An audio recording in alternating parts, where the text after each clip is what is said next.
బీసీల రిజర్వేషన్ల పెంపుపై స్పష్టత ఇచ్చాకే స్థానిక సంస్థల ఎన్నికలు నిర్వహించాలని డిమాండ్ చేశారు BRS MLC Kalvakuntla Kavitha. 42% reservation ఇస్తామని కామారెడ్డి డిక్లరేషన్లో ప్రకటించిన ప్రభుత్వం అది ఏ ప్రాతిపదికన అన్నది మాత్రం స్పష్టం చేయడం లేదన్నారు. జనవరి 3న బీసీ సంఘాలతో చేపట్టనున్న ధర్నా ద్వారా తమ కార్యాచరణ ప్రకటించనున్నామని తెలిపారు కవిత. తన నివాసంలో పలు బీసీ సంఘాలతో సమావేశమైన కవిత రాబోయే స్థానిక సంస్థల ఎన్నికలపై చర్చించారు.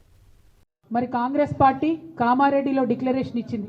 స్థానిక సంస్థల్లో 42% బీసీలకు రిజర్వేషన్ ఇస్తామని చెప్పడం జరిగింది. మరి 42% అనేటటువంటిది ఏ ప్రాతిపదికన కాంగ్రెస్ పార్టీ అనుకున్నదన్న విషయం ఇప్పటి వరకు స్పష్టత లేదు.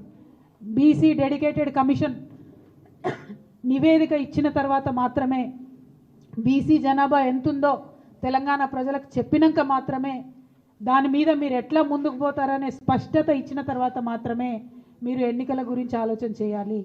అంతవరకు స్థానిక సంస్థల ఎన్నికల గురించి ప్రభుత్వం ఆలోచన చేయకూడదు. ఇది ప్రధానమైనటువంటి డిమాండ్. రెండవది, జనవరి 3 నాడు సావిత్రిబాయి పూలే గారి జయంతి ఉన్నది. మరి ఆనాడు ఇందిరా పార్క్ దగ్గర ఒక భారీ సభను మేము పెట్టబోతా ఉన్నాం. ఆ సభలో అన్ని బీసీ కమ్యూనిటీకి సంబంధించినటువంటి ప్రతినిధులు, నాయకులు, ప్రజలు పెద్ద ఎత్తున హాజరవుతారు. ఆనాడు ఇంకా స్పష్టంగా మా కార్యాచరణ కూడా మేము చెప్తాం.